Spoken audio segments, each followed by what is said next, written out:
देखिए, सफलता का मुख्य आधार सकारात्मक सोच और निरंतर प्रयास है। अगर आपके अंदर पॉजिटिव थिंकिंग है, सकारात्मक सोच है, तभी आप जो है सफलता प्राप्त कर पाएँगे। देखिए, बहुत सारे बच्चे होते हैं, कहते हैं यार ये काम तो मैं नहीं कर पाऊँगा। तो जब आप पहले ही नकारात्मक सोच लेंगे तो आप वो काम कभी ज़िंदगी में नहीं कर पाएँगे। हमेशा पॉजिटिव सोच रखिए, अरे यार ये काम करना है, इसको तो मैं तुरंत कर लूँगा। मेरे लिए कोई भी काम असंभव नहीं है। तो ऐसी सोच रखिए, पॉजिटिव सोच रखिए, जिससे आप पॉजिटिव सोचें और ज़िंदगी में आगे बढ़ते रहें। देखिए, आज है 22 नवंबर का दिन और आज की वीडियो में जितने भी प्रश्न हैं मोस्ट इम्पोर्टेंट है सभी परीक्षाओं के लिए, तो शुरू से लास्ट तक वीडियो में रहिए। और देखिए, आज की वीडियो की पीडीएफ जो है आप हमारे वीडियो के डिस्क्रिप्शन बॉक्स से, साथ में हमारे टेलीग्राम चैनल से भी डाउनलोड कर सकते हैं। और देखिए, इस चैनल को सब्सक्राइब कर लीजिए अगर आप चैनल पे नए हैं, और वीडियो जो बेल आइकन है उसको जरूर प्रेस कर दीजिएगा, और वीडियो को लाइक और शेयर भी कर दीजिएगा। देखिए, आज का पहला प्रश्न है कि विश्व टेलीविजन दिवस किस तिथि को मनाया गया। देखिए, हर साल 21 नवंबर को हम विश्व टेलीविजन दिवस मनाते हैं। और यहाँ पे एक टीवी दिख रहा है पुराने ज़माने वाला, हम लोग के घर में भी हुआ करता था। शटर वाली टीवी हुआ करती थी, ऐसे हम लोग शटर से टीवी का जो मुंह है बंद कर दिया करते थे। तो देखिए, पुराने ज़माने की कुछ यादें हम ताज़ा कर लेते हैं आज के वीडियो में। देखिए, अपने आविष्कार के बाद से टेलीविज़न जो है ये मनोरंजन के सबसे महत्वपूर्ण स्रोतों में से एक रहा है। और 80 के दशक के दौरान टेलीविज़न ने भारत को एकजुट करने में मदद की, क्योंकि कई लोग बुनियादी और हम लोग रामायण और महाभारत जैसे प्रतिष्ठित टीवी शो देखने के लिए सिंगल स्क्रीन के सामने इकट्ठा होते थे। देखिए, एक तरीके से कहा जाए, मेरा जन्म तो 1990 में हुआ था। और लगभग हम लोग जब 5 साल के हो गए थे, 5-6 साल के, तब इतना ज्ञान हो गया था कि हाँ ये टेलीविज़न है। तो क्या होता क्या था कि सप्ताह में एक बार कृष्णा आता था, कई सारे सीरियल्स आते थे, रंगोली आती थी। तो वहाँ क्या होता था, सबके घर में टीवी नहीं होती थी, तो एक टीवी जो है कि जिसके घर में होती थी वो बाहर ऐसे लगा देता था मेज पे रख के, और बैटरी की मदद से या फिर लाइट से चलाया जाता था। और पूरे गांव के लोग इकट्ठा होकर सभी प्रोग्राम को देखते थे। तो उस समय कुछ इस प्रकार की स्थिति थी। आज जो है हर घर में 1 से 2 टीवियाँ हो गई हैं। तो आज वो उतनी एकजुटता नहीं है जितनी पहले थी। तो 1980 और 90 के दशक में टीवी ने बहुत अच्छी एकजुटता जो है पैदा की थी। लोग एक दूसरे से झगड़ा नहीं करते थे, यार इससे मैं झगड़ा कर लूँगा तो ये अपने घर में टीवी देखने नहीं देगा। तो इस प्रकार की स्थिति थी। जिसके घर में टीवी होती थी उसके अड़ोसी-पड़ोसी उससे जो है बहुत प्रेम व्यवहार से बात करते थे कि भैया हमें ये टीवी दिखाते रहना, तुम बहुत अच्छे इंसान हो। अगला है कि नेटवर्क रेडीनेस इंडेक्स 2022 में भारत ने कौन-सा स्थान प्राप्त किया है? तो देखिए, नेटवर्क रेडीनेस इंडेक्स 2022 में भारत ने 61वां स्थान हासिल किया है। देखिए, हाल ही में जारी नेटवर्क रेडीनेस इंडेक्स 2022 में भारत ने अपनी रैंक में टोटल 6 स्थानों का सुधार किया है और 61वें स्थान पर पहुंच गया है। देखिए, अमेरिका स्थित एक गैर लाभकारी संस्था है जिसका नाम है पोर्टुलस इंस्टीट्यूट। इसके दौरान तैयार की गई रिपोर्ट में भारत की तारीफ की गई है और कहा गया है कि भारत के पास अपनी आय के स्तर को देखते हुए उम्मीद से कहीं अधिक नेटवर्क तत्परता है। और देखिए, नेटवर्क रेडीनेस इंडेक्स के अलग अलग 4 स्तंभ प्रौद्योगिकी यानी कि टेक्नोलॉजी, लोक शासन और प्रभाव में 58 वेरिएबल पर 131 देशों की रैंक की जाती है। यानी कि टोटल 131 देशों की रैंकिंग में भारत 61वें स्थान पर है नेटवर्क रेडीनेस इंडेक्स 2022 में। देखिए, भारत ने अपना स्कोर 2021 में 49.74 से सुधार कर 2022 में 51.19 कर लिया है और 61वां स्थान प्राप्त कर लिया है नेटवर्क रेडीनेस इंडेक्स 2022 में। और आज का तीसरा प्रश्न कि हाल ही में किस राज्य में कामेंग हाइड्रो पावर स्टेशन का उद्घाटन किया गया। तो देखिए, जो कामेंग हाइड्रो पावर स्टेशन है इसका उद्घाटन जो है अभी हाल ही में अरुणाचल प्रदेश में किया गया है। देखिए, 600 मेगावाट का जो ये प्रोजेक्ट है Kameng hydro power station project, तो ये जो है लगभग 8,450 करोड़ रुपए में तैयार हुआ है। और ये हाइड्रो पावर स्टेशन परियोजना भी हरित ऊर्जा पहलों की ओर बढ़ने की भारत की प्रतिबद्धता के अनुरूप है। और इस कामेंग हाइड्रो पावर स्टेशन का उद्घाटन हरियाली में पीएम मोदी के द्वारा किया गया है। देखिए, जो अरुणाचल प्रदेश राज्य है जहां पर कामेंग हाइड्रो पावर स्टेशन का उद्घाटन किया गया है पीएम मोदी के द्वारा, तो अरुणाचल प्रदेश जो है इसकी राजधानी क्या है, ईटानगर है। चीफ मिनिस्टर है यहाँ के पेमा खांडू और पॉपुलेशन 12.6 लाख है। चौथा प्रश्न है कि हाल ही में भारत के उपराष्ट्रपति जगदीप धनखड़ फीफा विश्व कप 2022 में भारत का प्रतिनिधित्व करने किस देश की यात्रा पर थे। तो देखिए, अभी हाल ही में कतर की यात्रा पर गए थे भारत के उपराष्ट्रपति जगदीप धनखड़। फीफा विश्व कप 2022 में भारत को प्रतिनिधित्व करने के लिए, भारत के खिलाड़ियों का उत्साहवर्धन करने के लिए। और अपनी इस यात्रा के दौरान जो भारत के उपराष्ट्रपति जगदीप धनखड़ हैं, इन्होंने कतर में फीफा विश्व कप 2022 के इतर कई सारे वैश्विक नेताओं से मुलाकात भी की। 20 नवंबर को इन्होंने जिबूती के राष्ट्रपति इस्माइल उमर गुएले, लाइबेरिया के राष्ट्रपति जॉर्ज वे और सेनेगल के राष्ट्रपति मैकी साल और इक्वाडोर के उपराष्ट्रपति अल्फ्रेडो बोरेरो और लेबनान के प्रधानमंत्री नजीब मिकाती से मुलाकात की। और अगला प्रश्न है कि हाल ही में भारत ने किस देश से global partnership on artificial intelligence की अध्यक्षता हासिल की है। देखिए, इस प्रकार के प्रश्न बहुत ही इंपॉर्टेंट होते हैं कि किन किन कार्यक्रमों का भारत मेजबानी करेगा, किससे भारत ने कौन सी अध्यक्षता ग्रहण की। ये सारी चीज़ें बहुत माइन्यूट होती हैं और एग्जाम में निश्चित रूप से पूछी जाती हैं। मतलब ये ऐसे प्रश्न हैं जिनकी 100% गारंटी होती है कि ये एग्जाम में छपेगा। तो ध्यान से सुनिएगा। देखिए, अभी हाल ही में भारत ने फ्रांस से global partnership on artificial intelligence की अध्यक्षता हासिल की है। और अभी हाल ही में भारत ने 21 नवंबर 2022 को फ्रांस से आर्टिफिशियल इंटेलिजेंस पर ग्लोबल पार्टनरशिप की अध्यक्षता संभाली। और global partnership on artificial intelligence जो है, ये जिम्मेदार और मानव केंद्रित विकास और आर्टिफिशियल इंटेलिजेंस के उपयोग का समर्थन करने के लिए एक अंतर्राष्ट्रीय पहल है। और छठवां प्रश्न की 2022 एटीपी फाइनल्स एकल का खिताब किसने जीता। तो देखिए, इस खिताब को नोवाक जोकोविच ने जीता है। देखिए, नोवाक जोकोविच कई बार पूछा गया ये किस देश के खिलाड़ी हैं, तो ये सर्बिया के एक बहुत ही फेमस टेनिस प्लेयर हैं। ठीक है। और देखिए, जो आपके सर्बिया के फेमस टेनिस खिलाड़ी हैं नोवाक जोकोविच, इन्होंने नॉर्वे के कैस्पर रूड को हराकर अभी हाल ही में 6वीं बार इस एटीपी फाइनल एकल खिताब को जीत लिया है। और ये 2015 के बाद इस आयोजन में जोकोविच का पहला खिताब भी था। और इसके साथ ही नोवाक जोकोविच ने एक रिकॉर्ड भी बनाया। इन्होंने रोजर फेडरर के टोटल 6 बार एटीपी खिताब जीतने के रिकॉर्ड की बराबरी भी कर ली है।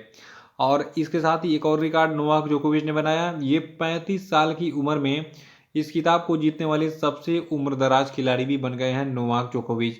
तो कई सारे प्रश्न एग्जाम में बन सकते हैं। एग्जाम में सबसे ज़्यादा तो यही पूछा गया कि नोवाक जोकोविच किस देश के जो है टेनिस प्लेयर हैं। तो जो आपके नोवाक जोकोविच हैं, ये सर्बिया के टेनिस प्लेयर हैं और इन्होंने हाल ही में नॉर्वे के कैस्पर रूड को हराकर 6वीं बार जो है एटीपी फाइनल्स एकल 2022 का खिताब जीत लिया है। अगला है कि निम्नलिखित में से किस समूह ने special loss and damage fund स्थापित करने पर सहमति व्यक्त की है। तो देखिए, अभी हाल ही में कॉन्फ्रेंस ऑफ पार्टीज 27 यानी कि कॉप 27 के जो सदस्य देश हैं, इन्होंने मिलकर कहा है कि हम special loss and damage fund स्थापित करेंगे। और ये उन जो आपका ये फंड है special loss and damage fund, ये उन विकासशील देशों को हुए नुकसान की भरपाई करेगा फंड जो जलवायु परिवर्तन के प्रति संवेदनशील है। और इस प्रस्ताव के अपनाने के बाद कॉप 27 के प्रतिनिधियों ने इस फंड की सराहना भी की। यानी कि इस फंड में जो पैसा होगा ये उन देशों को दिया जाएगा मदद के लिए जो चाहते हैं कि हम पर्यावरण के क्षेत्र में कुछ करें। तो ये फंड इसलिए बनाया गया है कॉप 27 के सदस्य देशों के द्वारा। अगला कि हाल ही में किस देश ने 2023 में होने वाले एससीओ सम्मेलन की वेबसाइट जारी की। तो देखिए, अभी हाल ही में भारत ने 2023 में होने वाले एससीओ सम्मेलन की वेबसाइट जारी कर दी है। और देखिए, भारत 2023 में एससीओ संगठन के अध्यक्ष के रूप में जो है अगले एससीओ शिखर सम्मेलन की मेजबानी करने वाला है। और ये आयोजन कहाँ पे होगा। देखिए, जो ये वेबसाइट आपकी बनी है एससीओ सम्मेलन की, तो ये अगले वर्ष के लिए एससीओ की बैठक के स्थल वाराणसी के विषय में इसमें वीडियो और जानकारियाँ मिलेंगी आपको। ठीक है। तो बनारस में भारत के जो है 2023 में एससीओ सम्मेलन आयोजित होगा। और देखिए, एससीओ मतलब संघाई कोऑपरेशन ऑर्गेनाइजेशन, जिसको संघाई सहयोग संगठन आप कहते हैं। इसका मुख्यालय चीन के बीजिंग में है। नोट कर लीजिएगा, बहुत पूछा गया एग्जाम में। और एससीओ जो है इसकी स्थापना 15 जून 2001 को हुई थी। और इसकी स्थापना चाइना, रसिया, उज्बेकिस्तान, कजाकिस्तान, किर्गिस्तान और ताजिकिस्तान ने मिलकर की थी 15 जून 2001 को। और अगला है कि जल जीवन मिशन के क्रियान्वयन में कौन सा राज्य पहले स्थान पर है। तो देखिए, जो आपका जल जीवन मिशन है ये केंद्र सरकार की योजना है और इसके क्रियान्वयन में उत्तर प्रदेश नंबर 1 पे है। देखिए, यहाँ पे मैं आपको बहुत सारे फैक्ट दूंगा और इन सभी फैक्टों से मिलकर कम से कम 10 प्रश्न एग्जाम में पूछे जा सकते हैं। तो सभी पॉइंट को ध्यान सुनिएगा। देखिए, जो आपका जल जीवन मिशन है इसमें योगी सरकार के प्रयासों से उत्तर प्रदेश पूरे भारत में नंबर 1 है। और ग्रामीण क्षेत्रों में हर घर नल कनेक्शन देने के मामले में जो उत्तर प्रदेश का शाहजहांपुर जिला है, ये पूरे भारत में नंबर 1 है। यानी कि उत्तर प्रदेश का जो शाहजहांपुर जिला है, ये पूरे भारत में सबसे अधिक जो है नल का कनेक्शन देने वाला जिला बन गया है। और उत्तर प्रदेश का बुलंदशहर इस सूची में दूसरे स्थान पर है। और सबसे अधिक नल के कनेक्शन देने के मामले में उत्तर प्रदेश का ही बरेली जिला तीसरे नंबर पर है। और वहीं एक महीने में 25% कनेक्शन देकर रिकॉर्ड बनाने वाला जो 4 जिला है, इनमें तीन तीन के अलावा यानी कि जो आपका उत्तर प्रदेश का शाहजहांपुर, बुलंदशहर और बरेली है, इनके अलावा मिर्ज़ापुर भी जो है इस सूची में शामिल है। और देश भर के जिलों की रैंकिंग में यूपी ने शीर्ष पर रहने का कीर्तिमान बनाया है। यानी कि पूरे भारत में अगर जिलों के आधार पर रैंकिंग दी जाए तो उसमें भी उत्तर प्रदेश नंबर 1 पे है। और देखिए, जल जीवन मिशन की वेबसाइट पर नल का कनेक्शन देने के मामले में कुल 6,89,990 अंक पाकर देश में सबसे आगे जो है उत्तर प्रदेश का शाहजहांपुर जिला है। और यहाँ पर यानी कि शाहजहांपुर में जो है एक महीने में कुल 28,419 नल के कनेक्शन दिए गए हैं। तो शाहजहांपुर का जो स्कोर था, ये कितना था? 6,89,990। और इसके बाद फिर बुलंदशहर आपका है 6,57,180 अंक इसको मिला था, और ये इस सूची में दूसरे स्थान पर। और बरेली ने कुल जो है 6,19,114 अंक पाकर इस सूची में तीसरा स्थान प्राप्त किया है। बुलंदशहर में 21,260 नल कनेक्शन और बरेली में जो है कुल 22,222 नल कनेक्शन जो है दिए गए हैं। और वहीं एक महीने में सबसे तेजी से आगे बढ़ने वाले जिलों में शाहजहांपुर पहले, मिर्जापुर दूसरे और बुलंदशहर तीसरे स्थान पर है। मिर्जापुर को कुल 6,50,000 अंक मिले हैं सूची में। और दिसंबर तक बुंदेलखंड में 90% से अधिक नल कनेक्शन देने का काम तेजी से जो है किया जा रहा है। तो ये सारे आंकड़े नोट कर लीजिएगा। लेकिन सबसे खास बात कि जल जीवन मिशन के क्रियान्वयन में उत्तर प्रदेश नंबर 1 पे है। और ग्रामीण क्षेत्रों में हर घर नल कनेक्शन देने के मामले में पूरे भारत में उत्तर प्रदेश का शाहजहांपुर जिला पहले स्थान पर, दूसरे स्थान पर बुलंदशहर और तीसरे नंबर पर बरेली है। इस चीज़ को जरूर याद रखिएगा। और अगला प्रश्न है कि हाल ही में किस दिग्गज पंजाबी एक्ट्रेस का निधन हो गया? तो देखिए, एक पंजाबी एक्ट्रेस थी दलजीत कौर, यहाँ पे फोटो दिख रही है, काफ़ी खूबसूरत थी, काफ़ी प्यारी थी। और अभी हाल ही में इनका जो है निधन हो गया है। और देखिए, इनके बारे में बात करें तो दलजीत कौर दिल्ली के जो आपका लेडी श्री राम कॉलेज है, इससे ग्रेजुएट थी। और इन्होंने अपना फिल्मी करियर साल 1976 में मूवी दाज से शुरू किया था। कई पंजाबी मूवीज़ में इन्होंने जो है फीमेल लीड रोल प्ले किया था। और दलजीत ने अपनी पति हरमिंदर सिंह देओल के रोड एक्सीडेंट के बाद से जो है फिल्मों से ब्रेक ले लिया था। तो दलजीत कौर जो है ये पंजाबी एक्ट्रेस थी, अभी हाल ही में इनका निधन हो गया है। और अब हम बात करेंगे आज के सभी क्वेश्चन वीडियो पे। तो सभी लोग कमेंट बॉक्स में आंसर देंगे। पहला प्रश्न आपके लिए कि हाल ही में कितने खिलाड़ियों को भारतीय ओलंपिक संघ के एथलीट आयोग के सदस्य के रूप में चुना गया, बताइए। दूसरा कि हाल ही में रिजर्व बैंक ऑफ इंडिया ने खुदरा बाजार के लिए अपनी डिजिटल मुद्रा जो आपका डिजिटल रुपया है उसको लाने के लिए एक पायलट प्रोजेक्ट के तौर पर कितने बैंकों को चुना है, बताइए। और तीसरा कि हाल ही में किस देश ने थाईलैंड में आयोजित एक अंतर्राष्ट्रीय सम्मेलन में एक्सेल पुरस्कार 2022 जीता, बताइए। चौथा प्रश्न आपके लिए कि हाल ही में सेना प्रमुख जनरल मनोज पांडे को 17 नवंबर 2022 को किस देश के लेस इनवैलिड्स में गार्ड ऑफ ऑनर दिया गया, बताइए। पांचवा कि हाल ही में किसे कोमोरोस में भारत का नया राजदूत नियुक्त किया गया है, बताइए। और अब हम बात करेंगे कल के पूछे गए सभी क्वेश्चन अपडेट के क्षेत्रों की। देखिए, कल का पहला प्रश्न था कि हाल ही में किसे दोबारा आईसीसी का अध्यक्ष नियुक्त किया गया है, तो देखिए इनका नाम है ग्रेग बार्कले। और दूसरा था कि हाल ही में किसे दोबारा रिपीट हो गया है, सॉरी, तो कोई दिक्कत नहीं है। आईसीसी के दोबारा अध्यक्ष कौन बने हैं? ग्रेग बार्कले बने हैं। और आईसीसी की सबसे मूल्यवान टीम में भी हाल ही में विराट कोहली और सूर्य कुमार यादव को शामिल किया गया है।